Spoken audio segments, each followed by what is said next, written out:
Okay.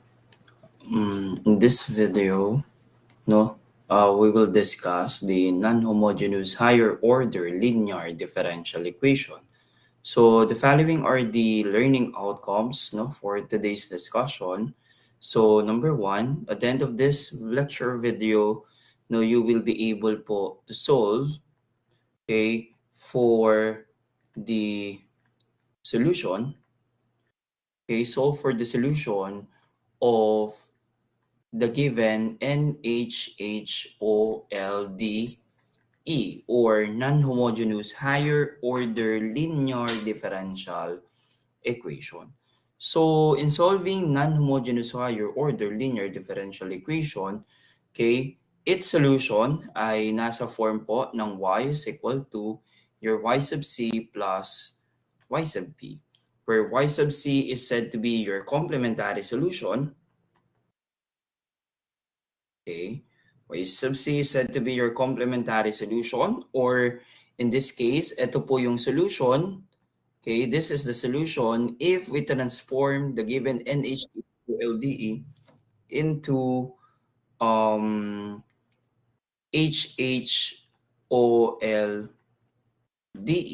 into HHOL. Okay, on the other hand, now when we talk about y sub p, now this is said to be your particular solution. In this case, in solving this particular solution, actually we have three methods. Number one, we have your so-called undetermined, undetermined coefficients. Okay, undetermined coefficients. Okay, in undetermined coefficients, we have to approach. Number one, we have here by superposition approach, which is in this lecture video, we will just simply focusing on a superposition approach. Okay, the second one we have here by annihilator approach. Okay, annihilator approach. Anyway, both approach is a method for undetermined coefficients. Okay, number two approach or method, though we have your so-called variation, variation of the parameters. Okay, in this case, the variation of parameters ay more flexible, compared with the undetermined coefficients method, wherein sa undetermined coefficients method, very limited lang yung function of x dun sa right side ng given equation yung kaya niyang isolve. To be exact, it is just simply focusing on an algebraic or a polynomial functions, maybe an exponential functions or a trigonometric functions. And lastly, we have here your so-called with the use of the Laplace transform. Kaya lang, Laplace transform po, usually, we discuss this one on advanced engineering mathematics. Okay, so to proceed now with the superposition approach, as we observe, as we recap that the general form of the given homogeneous or the general form of the higher order linear differential equation ay nasa form po ng a sub 1 y of n prime, okay, plus we have here your a sub 2 y of n minus 1 prime, plus and so on and so forth until we have here your a sub n minus 1 y prime, plus we have here your a sub n y is equal to a function of x. Okay, in this case, as we observe that if your function of x here dun sa right side ng ating equation is not equal to 0, then we can say that the given differential equation is an HHOLDE or non-homogeneous higher order linear differential equation. Non-homogeneous higher order linear differential equation. Okay, in this case, before we proceed, in the examples, we have here some call this the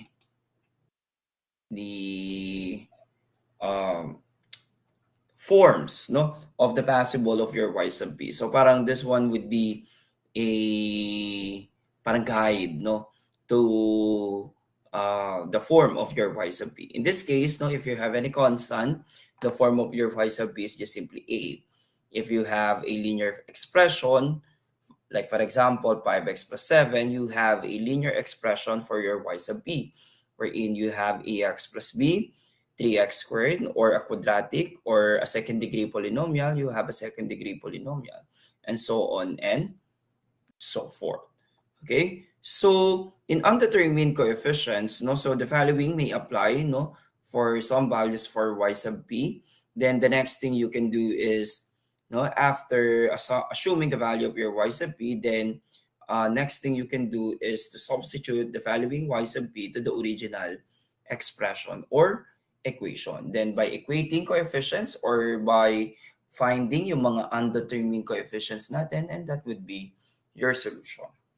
An example of this, no, suppose number 1, no, suppose we have here y double prime minus 10y prime, okay, plus 25y is equal to 30x plus 3. No, suppose we have this one. So again, a recap is that the solution of the given NHHOLDE is nasa form ng y is equal to your y sub c plus y sub b. Again, where y sub c is said to be your complementary solution or the solution ng given differential equation if nasa form siya ng HHOLDE. In that case, no, to find the value of your y sub c, no, that is we have your y double prime minus 10y prime plus we have your 25y is equal to 0. So ito po yung form kapag siya ay HHOLDE. No? Transform this one into its corresponding auxiliary form.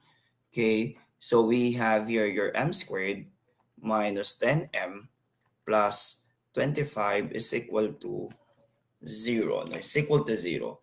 Then in this case, no, factor out this one. So that is m minus 5. Quantity squared is equal to 0. So m is equal to 5 and 5. No, 5 and 5. So in this case, as we observe, we have two repeated roots. Okay, in this case, therefore, our y sub c is just simply equals to c1 e raised to 5x plus we have your c2x e raised to 5x. No, since dalawang beses po na ulit yung isang root. Okay, in this case, no, to find the value of your y sub b, no, which is your particular solution, no, check nyo po yung function dun sa right side ng ating NHHOLDE. In this case, as we observe, yung function po sa right side natin ay nasa form ng 30x plus 3, which is, on this case, to be exact, isa siyang linear expression or a linear polynomial. Therefore, your initial assumption would be your y sub b is equal to your ax plus b. That is your initial assumption. Okay? In this case, okay, so your original equation po has y double prime. So kunin niyo po yung hanggang y double prime nung initial assumption nyo na y sub b. Okay, in this case, we have your y prime of p is equal po to your a, and your y double prime of p is just simply equals to 0. Is equal to 0. So in that case, no, substitute the following assumptions po to this on your original expression.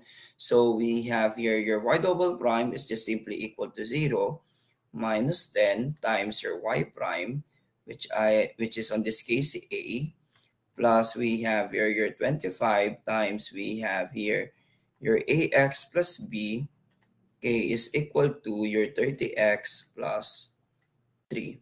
Okay, equating the following coefficients. So like for example, coefficient po ng x, sa left side we have here your 25a, sa right side we have your 30. We have 30. Okay, multiplying both sides by 25, so we can say that ang a natin dito is equal to 6 over 5. Okay, equating the coefficients po of our constant, so that is negative 10a is equal to, no, that is 10a plus we have here 25b, okay, is equal to positive 3. But on this case, as we observe, the value of your a is equal to 6 over 5. So that is 10 times, that is 6 over 5 plus 25b is equal to positive 3. In this case, 10 times divided by, so that is negative 12 transpose. So in this case, we have here 25b, k is equal to 15, is equal to 15. So therefore, the value of your b is just simply equals to 3 over 5. Substituting the valuing values to your y sub p, in this case, we have your y sub p is equal to, that is 6 over 5x plus 3 over 5. Okay, in this case, again, your solution would be a combination of your y sub c and y sub p. So therefore, your solution would be equal to y is equal to the value of your y sub c, that is c1 e raised to 5x plus c2 x e raised to 5x, okay, plus we have here your 6 over 5x plus that is 3 over 5. So here is your solution. No, here's the solution of the given differential equation. Okay. So that is the solution of the given differential equation in this form. Okay. Another example would be this. Okay. So suppose let's have here an initial value problem. Okay, an initial value, like for example, we have y double prime plus we have 4y prime, that is 4y prime, okay, plus 5y is equal to, that is 35 e raised to negative 4x, e raised to negative 4x, given yung initial values that y of 0 is equal to negative 3, okay, and your y prime of 0 is equal to positive 1. Okay, so let's have the following. So first thing first, again, let's find the complementary solution. So its corresponding HHOLDE ay y double prime plus 4y prime plus we have here 5y is equal to 0. No, transforming this one into its corresponding auxiliary form. So that is m squared plus we have here 4m plus 5 is equal to 0. As we observe that this expression is not factorable, so we can use a quadratic formula. So in this case, our quadratic formula, that is negative b plus or minus the square root of b squared minus 4ac all over, we have here 2 times your a, 2 times a. So in this case, we have here negative 4 plus or minus the square root of, that is 16 minus 20 all over 2. That we know 16 minus 20 is 4. Well, this one is 4. So square root of 4, so that is 2i. Therefore, our m here is equal to negative 2 plus or minus I, no, plus or minus I. Therefore, your complementary solution y sub c is equal to c1 e raised to negative 2x, okay, cosine x plus c2 e raised to negative 2x sine x, no, sine x. So we have this one. Okay, so the next thing you can do is to find your y sub b. In this case, ang y sub b ko, since this is just simply an exponential function, so we have here a e raised to negative 4x, no? Okay, so get up to the second derivative of this, so that is y prime of p, is equal to negative 4a e raised to negative 4x. And we have here y double prime of p is equal to 16a e raised to negative 4x. Okay, so substitute the following values po to this. So let's try to substitute the following values po to this. And so substitute the following values to this.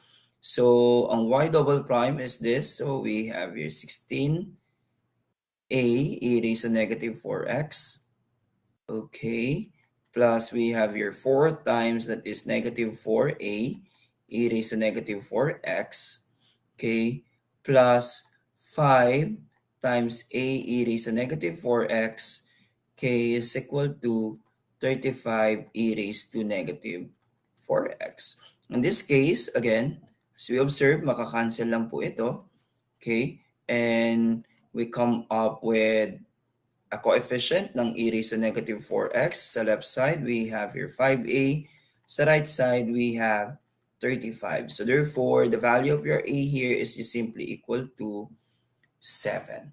So substituting the value of your a to this one, so therefore, your corresponding y sub p is equal to 7 e raised to negative 4x. And therefore, your solution, no, therefore that is y is equal to, no, let's try to copy this one. Say that is y sub c.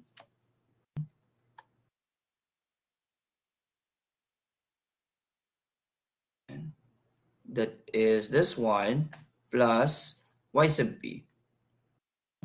So in this case, we have here plus 7 e raised to negative 4x. No, but this would be your general solution. No, this value is called the general solution of the given differential equation. No, because it has still an arbitrary constant. So para ma-eliminate po natin yung corresponding arbitrary constant, okay, corresponding arbitrary constant.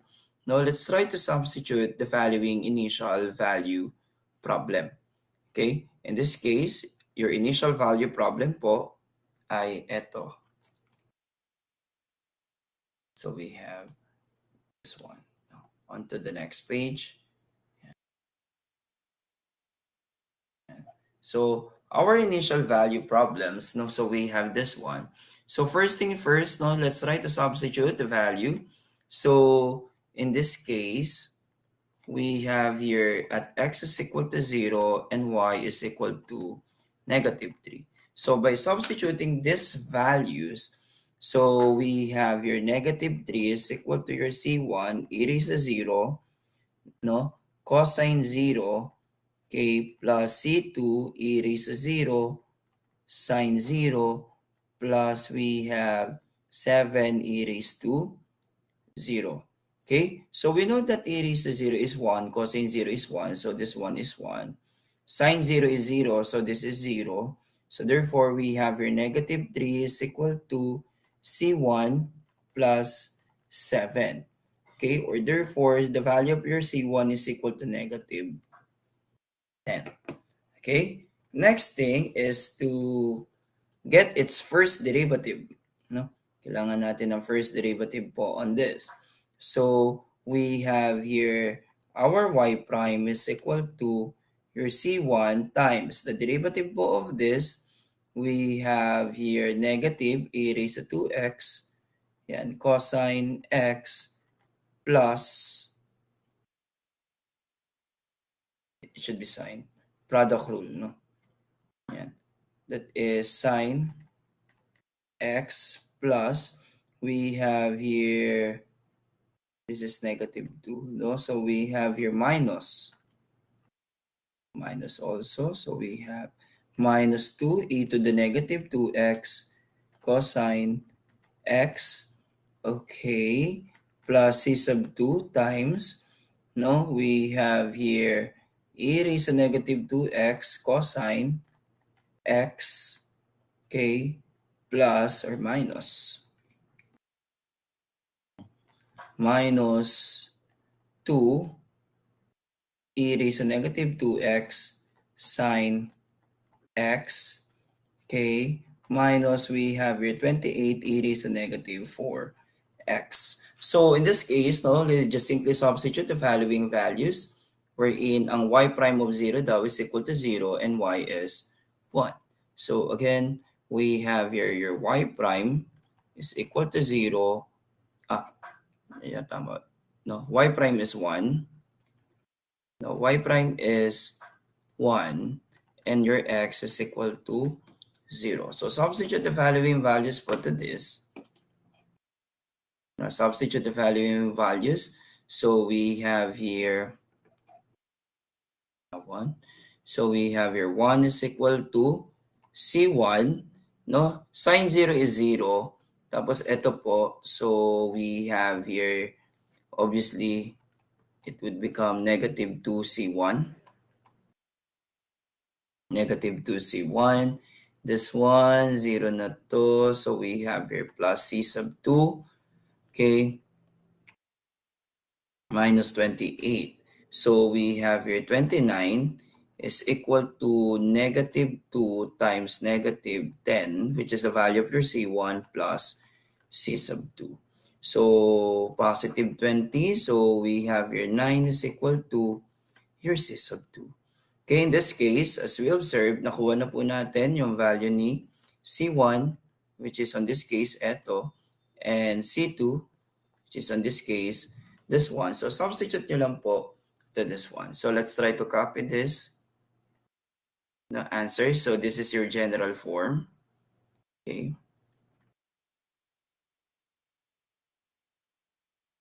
Tapos, we just simply delete the value of your C1 and C2 because we have a particular solution. So delete the value of C1 and C2. Yeah. So in this case, the value of your C1 is negative 10. So we have your negative 10s.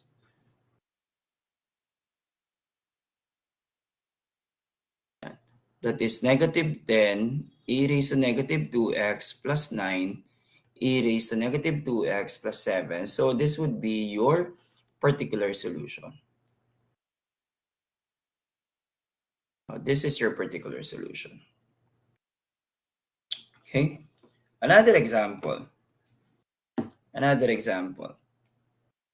Okay. Suppose we have this one, no? Number 3 example.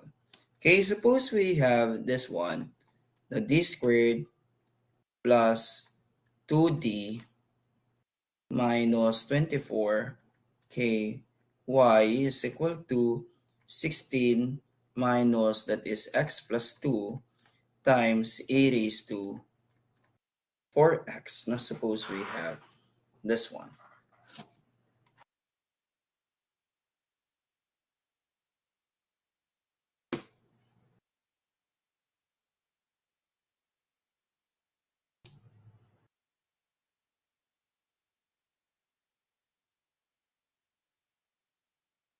Okay, suppose we have this one. So first thing first, no, kailangan kunin nyo lang po yung value kapag siya ay HHOLD.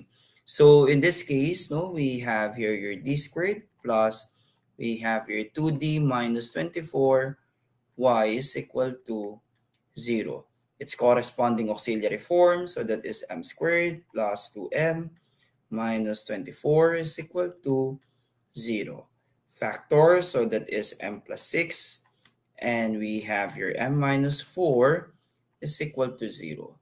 So that is m is equal to negative 6 and positive 4. So therefore, the value of your y here should be that is c1 e raised to negative 6x plus we have your c2 e raised to 4x. Okay, so that is our y sub c. Then the value of your y sub b, okay, so since your function of x here is equal to 16 minus, that is x plus 2 e raised to 4x. So therefore, your y sub b would be, no, so you have a constant, so that is a constant a, plus, since linear multiplied by an exponential function, so you have your bx plus c e raised to 4x. But as we observe on this, no, yung e raised to 4x, si e raised to 4x is just simply a part of the solution of ng given complementary solution. Okay? So, parte siya. So, kapag po yung y sub p nyo is part of your complementary solution, then meron tayong tinatawag na glitch method sa superposition approach. Ano po yung glitch? Kapag po yung y sub p is a solution of your y sub c, kailangan nyo po mag-multiply ng x until such time na hindi na siya solution ng given differential equation. Okay? So, in this case, kailangan natin mag-multiply nito. So, instead of this, hindi po ito yung ating magiging y sub p. Dapat, your y sub p would be this. No? Yung y sub p daw po natin is just simply equal to your a plus we have here your bx squared plus cx e raised to 4x. No? It should be this one. Okay? So, ganun po. No, kapag parte pa rin siya ng solution, kailangan natin mag-glitch approach. Okay? Sir, bakit natin yung ginagawa? No, it is because kapag hindi po natin yung ginagawa, magkakaroon tayo ng inconsistency. Meaning to say, wala tayong makukuhang value for the undetermined coefficients. On this case, yung variable A, B, and C, or parameters A, B, and C rather. Okay? So, in this case, kailangan po natin kunin up to the second derivative. So, first derivative po na to, that is y prime of p is equal to, obviously, that is 0. Then this one, gagamitan natin ng product rule. So, we have here 4 e raised to 4x times the derivative of, that is bx squared plus cx, no, that is bx squared plus cx, plus we have here e raised to 4x times the derivative of this, so that is 2bx plus c. Okay, then get up to the second derivative, y double prime of p. Your y double prime of p ay ito rin, no? Multiply it by 4 lang, so that is 16 e raised to 4x, okay, times we have your bx squared plus cx plus we have your 4 e raised to 4x times 2bx plus c. Okay? Plus, get the derivative din po nito. So, that is 4 e raised to 4x times, that is 2bx plus c. Okay? Plus, we have here 2b e raised to 4x. No, 2b e raised to 4x. In this case, now substitute the following values up to y double prime to this. So we have here y double prime natin, that is 16 e raised to 4x. Now times we have your bx squared plus cx. This is 4 plus 4, so you have your 8 e raised to 4x times, that is 2bx plus c, plus we have your 2b e raised to 4x. So that is your y double prime. Plus, we have here 2 times y prime. Ang y prime natin, that is 4 e raised to 4x times, that is bx squared plus cx. Okay, plus we have e raised to 4x times, that is 2bx plus c. Okay, minus 24. No, that is minus 24 times, no, your y sub b, which is on this case ca plus we have here your bx squared, yan, plus cx e raised to 4x is equal to, yan, 16 minus, that is x plus 2 e raised to 4x. So in this case, no, we just simply equate coefficients, no? Equate lang po natin yung mga coefficients. So like for example, coefficient po ng x squared e raised to 4x. So in this case, no, its coefficient na yung green. So we have this. We have this one. And we have this. No? So parang that one would be, we have here 16 b, no, that is 16b, plus 8b, okay, minus 24b is equal to 0. So still, this one ay 0 is equal to 0. So okay lang yan para nag-cancel out lang po sila. No? Next thing is coefficient ng e raised to 4x. Okay, so the blue one na lang. So x, ito po. So we have this one, this one, tsaka ito. Tsaka to si x sa right side. So in this case, no, we have here 16c plus we have here 2 times 8 is 16b. Okay, plus 8c. We have this one, 8c, plus 4b. That is 4b minus 24c is equal to negative 1. Okay? In this case, somehow, para na-cancel out lang natin to si c. Cancel.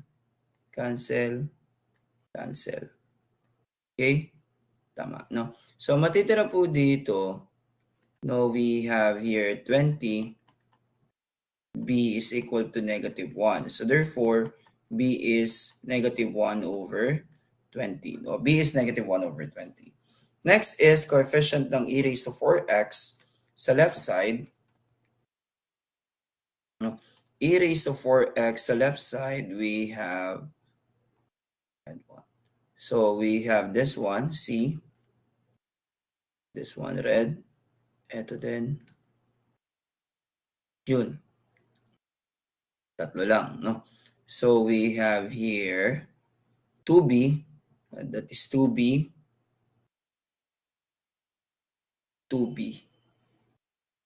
plus 2c, 2b plus 2c. Now that is 2b plus 2c is equal to negative 2. Okay, but the value of your b is equal to this. So that is 2 times negative 1 over 20 plus 2c is equal to negative 2.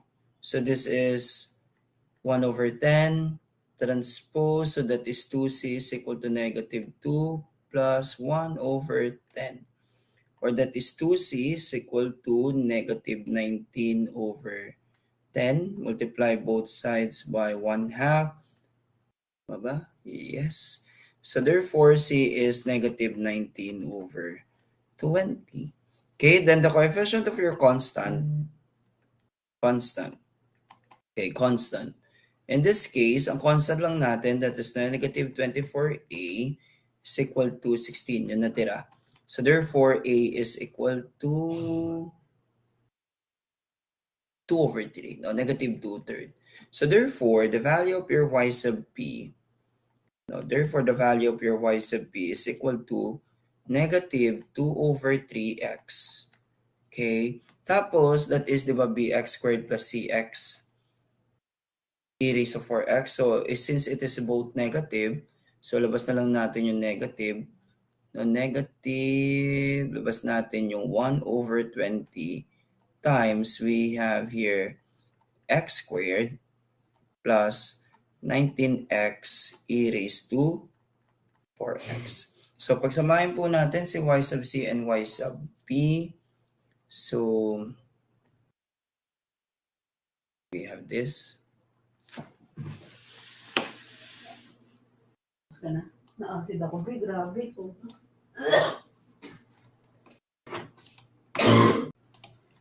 Okay, therefore, your solution would be y, y is equal to, this is your y sub c plus your y sub b. So, this one. Yan. So, we have this one. So, here is your solution. Okay, here is your solution.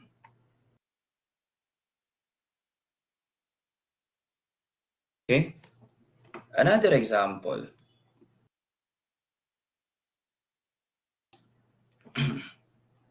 Okay, suppose we have this one. Okay, number 4. Okay, suppose we have y double prime minus 2y prime plus y is equal to sine x plus 3 cosine 2x. No, suppose we have this one. Okay, so first thing first, no, obviously kunin muna natin yung complementary solution. Okay, so complementary no.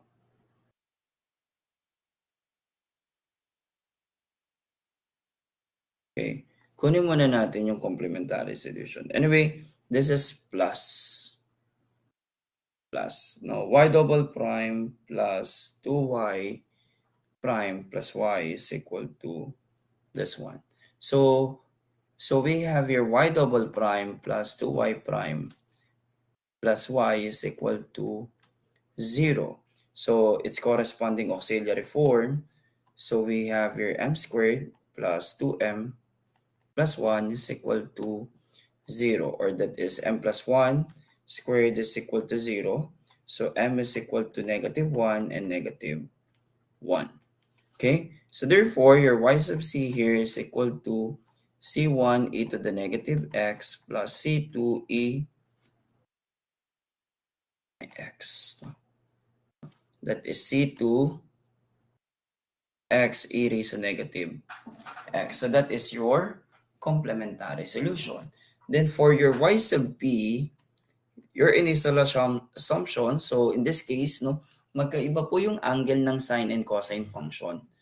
So most probably your y sub p would be this, no, that is a times cosine x plus b times sine x plus we have your c cosine 2x plus e no sine 2x. In this case, no, we don't usually use d because yung d stands for its differential operator. So kunin lang po natin up to the second derivative. So y prime of p is equal to negative a sine x plus b cosine x. Okay, this is minus 2c sine 2x, no, plus 2e cosine 2x. Okay, then get y double prime of p. So in this case, this is negative a cosine x minus b sine x. Now minus 4c cosine 2x. Now minus 4e sine 2x. No, sine 2x. Okay. In this case, no, we just simply substitute the following values again to this. Okay, so this is your y double prime. Yung y double prime natin. Copy ko na lang to. This is y double prime. Okay.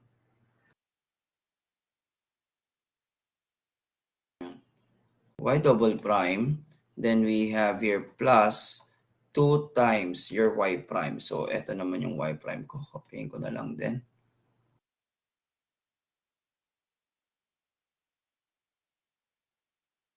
Y prime. Okay. Plus the value of your y.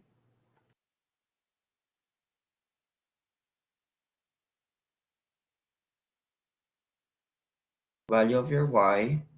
Okay, which is equal to daw siya kay sine x plus 3 cosine 2x. No, 3 cosine 2x. So, equate lang natin yung mga following coefficients. So, again, coefficient po muna ng cosine x. Sa left side, no, lahat na may cosine, so that is negative a plus 2b, no, plus 2b plus A is equal to 0. So cancel to, cancel to. So therefore, here B is 0. Coefficient naman po ng sin x. Sin x. Sa left side, we have here negative B. Sa right side, that is negative 2A plus B. So cancel ulit ito. Is equal to positive 1. Therefore, A is negative 1/2. Next is cosine 2x. Sa left side, we have your negative 4c plus 4e. No, this one, 2 times 2 is 4e. Okay, 2e plus c is equal to positive 3. Okay, simplify this. So we have here negative 3c plus 4e is equal to positive 3. Then coefficient of your sine 2x, so you have your negative 4e, minus 4c, no, plus e is equal to 0. Therefore, you have here negative 4c minus 3e is equal to 0. So you can eliminate or you can substitute.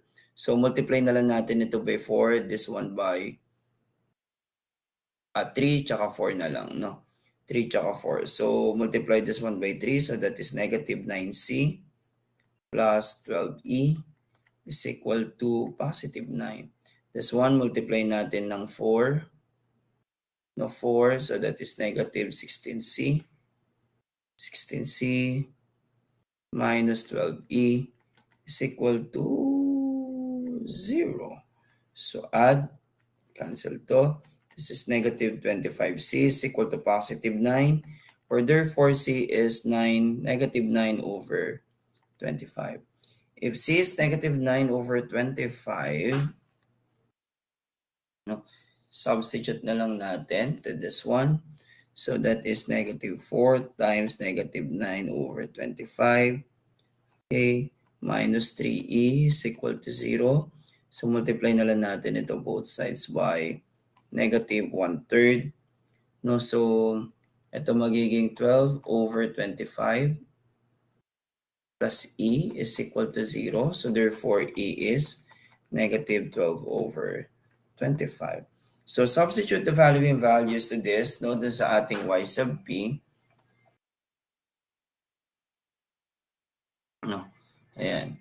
So here are the values. So b is 0, a is negative 1/2, c is equal to this, and e is equal to this one. Okay, so substitute the valuing values po to your y sub p. So therefore, your y sub p is equal to the value of your a, so that is negative 1/2 cosine x. B is 0, so okay na yan. Minus 9 over 25 cosine 2x minus 12 over 25 sine 2x. Now, therefore, your solution would be, no, a combination of y sub c and y sub b. So, ang y sub c ko, eto, copying ko na lang.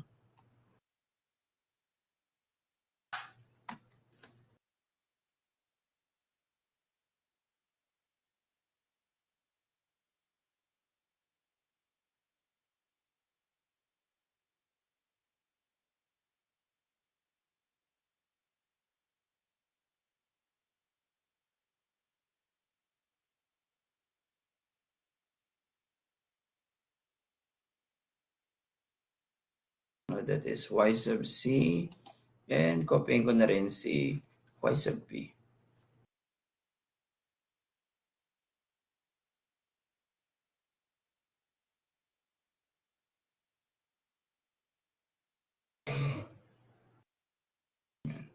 No, copy na rin natin to. Kopya.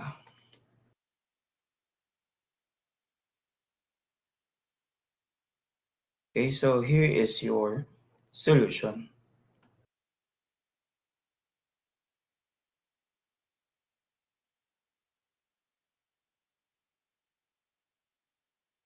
Okay, that is your solution. So that would be the end, I guess, of this lecture video. Thank you.